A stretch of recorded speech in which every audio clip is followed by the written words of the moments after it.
Loan लेना आजकल easy लगता है ना। ऐप खोला, अप्लाई किया और कुछ टाइम में अप्रूवल भी आ गया। बट रियलिटी क्या है ज़्यादातर लोगों को नहीं पता होता। फॉर्म भरना सिर्फ एक एंट्री पॉइंट होता है। उसके बाद बैंक के अंदर एक कंप्लीट सिस्टम एक्टिवेट होता है। Verification, credit analysis, risk scoring. और आज मैं आपको वही पूरा सिस्टम दिखाने वाला हूँ। लोन एप्लीकेशन से लेकर फाइनल डिसबर्समेंट तक, step by step. Loan approval कभी भी रैंडम नहीं होता। हर एप्लीकेशन एक डिफाइंड प्रोसेस फॉलो करती है, जहां हर स्टेप का एक क्लियर पर्पस होता है, रिस्क को कंट्रोल करना। बैंक बेसिकली एक ही चीज़ समझना चाहता है, जो पैसा हम दे रहे हैं क्या ये सेफली वापस आएगा। और इसी क्वेश्चन का आंसर ढूंढने के लिए पूरा सिस्टम काम करता है। सब कुछ स्टार्ट होता है लोन एप्लीकेशन से। यहाँ आप अपनी पर्सनल, प्रोफेशनल और फाइनेंशियल डिटेल्स फिल करते हो, लोन अमाउंट चूज़ करते हो, टेनियर डिसाइड करते हो। ये जो डेटा आप देते हो, ये डायरेक्टली बैंक के सिस्टम में जाता है और वहीं से फर्स्ट लेवल फ़िल्टरिंग स्टार्ट होती है। अगर यहीं पे इंफॉर्मेशन इनकरेक्ट या इनकम्प्लीट है, तो चांसेस हाई हैं कि आपका एप्लीकेशन आगे ही ना बढ़े। एप्लीकेशन के बाद आता है डॉक्यूमेंट्स का स्टेज। ये सिर्फ एक फॉर्मेलिटीज़ नहीं होती। बैंक यहाँ से समझता है आप कितना कमा रहे हो, आपका इनकम स्टेबल है या नहीं है, आपका फाइनेंशियल बिहेवियर कैसा है। बैंक स्टेटमेंट्स देख के उन्हें पता चल जाता है कि आपका कैश फ्लो कंसिस्टेंट है या नहीं, और आप फाइनेंशियली कितना डिसिप्लिन हो।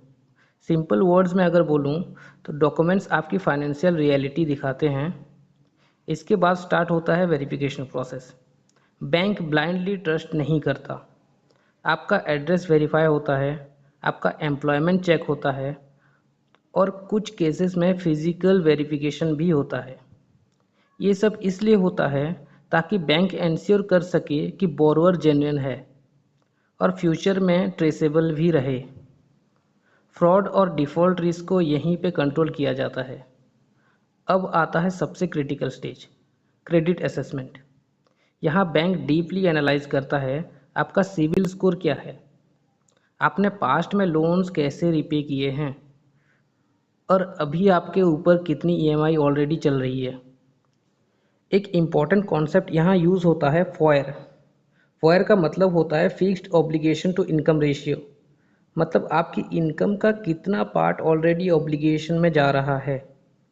इस स्टेज पे बैंक डिसाइड करता है ये कस्टमर लो रिस्क है या हाई रिस्क।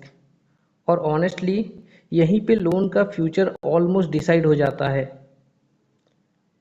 अब एक हिडन लेयर स्टार्ट होती है जो लोग जनरली नहीं जानते। लोन सिर्फ सिस्टम अप्रूव नहीं करता, इसके पीछे क्रेडिट टीम और रिस्क टीम का रोल होता है। सिस्टम आपको एक स्कोर देता है, रिस्क कैटेगरी असाइन होती है और उसके बेसिस पर डिसीजन लिया जाता है। कुछ केसेस में मैनुअल इंटरवेंशन भी होता है, स्पेशली जब केस बॉर्डरलाइन होता है। बैंक हर लोन को एक इन्वेस्टमेंट की तरह ट्रीट करता है, जहां रिटर्न भी चाहिए और रिस्क भी कंट्रोल में होना चाहिए। अगर सब कुछ सही होता है तो बैंक इशू करता है सैंक्शन लेटर। ये एक ऑफिशियल कंफर्मेशन होता है कि आपका लोन अप्रूव हो गया है। इसमें क्लियरली मेंशन होता है फाइनल लोन अमाउंट क्या है, इंटरेस्ट रेट क्या होगा और ईएमआई स्ट्रक्चर कैसा रहेगा।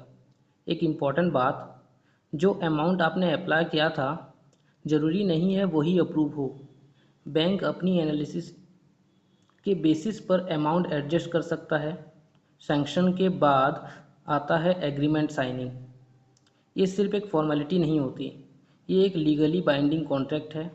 इसमें सब कुछ क्लियरली लिखा होता है, ईएमआई कब देनी है, डिले होने पर पेनल्टी क्या लगेगी, डिफ़ॉल्ट होने पर कॉन्सिक्वेंसेस क्या होंगे। एक बार आपने साइन कर दिया तो आप लीगली बाउंड हो जाते हो लोन रीपे करने के लिए। एग्रीमेंट के बाद भी एक फाइनल स्टेज होती है, pre disbursement check. Bank last time verify करता है अकाउंट डिटेल सही है या नहीं, ईएमआई ऑटो डेबिट सेटअप हो गया है या नहीं, और सारे कंप्लायंस रिक्वायरमेंट्स कंप्लीट हैं या नहीं। ये एक फाइनल सेफ्टी लेयर होती है ताकि डिसबर्समेंट में कोई एरर या रिस्क ना रहे। और फिर आता है वो मोमेंट जिसका सब वेट करते हैं, लोन डिसबर्समेंट। मतलब बैंक एक्चुअल में पैसा रिलीज़ करता है। फंड्स डायरेक्टली आपके अकाउंट में आ सकते हैं, या लोन टाइप के बेसिस पर किसी थर्ड पार्टी को भी ट्रांसफ़र हो सकते हैं। इस पॉइंट पर लोन प्रोसेस ऑफिशियली कंप्लीट होता है। अगर कभी आपका लोन डिले हो रहा हो तो उसका रीज़न्स जनरली सिंपल होते हैं। डॉक्यूमेंट्स इनकम्प्लीट हैं, क्रेडिट स्कोर लो है, इनकम मिसमैच है या वेरिफिकेशन में इशू आया है। बैंक रिस्क लेने से बेटर डिले करना प्रेफर करता है। तो ओवरऑल समझो, लोन लेना सिर्फ अप्लाई करना नहीं है, ये एक प्रोसेस है जहां आपको बैंक का ट्रस्ट अर्न करना है। और ट्रस्ट के लिए डेटा वेरीफाई होता है, प्रोफाइल एनालाइज होती है, रिस्क इवैल्यूएट होता है और उसके बाद जाके फाइनल डिसीजन आता है। नेक्स्ट टाइम जब आप लोन लोगे तो आप सिर्फ प्रोसेस को नहीं समझोगे, आप बैंक का माइंडसेट को समझोगे। और वही डिफरेंस क्रिएट करता है एक नॉर्मल कस्टमर और एक नॉलेजेबल कस्टमर में। अगर वीडियो अच्छा लगे तो लाइक शेयर एंड सब्सक्राइब जरूर करें। Thank you.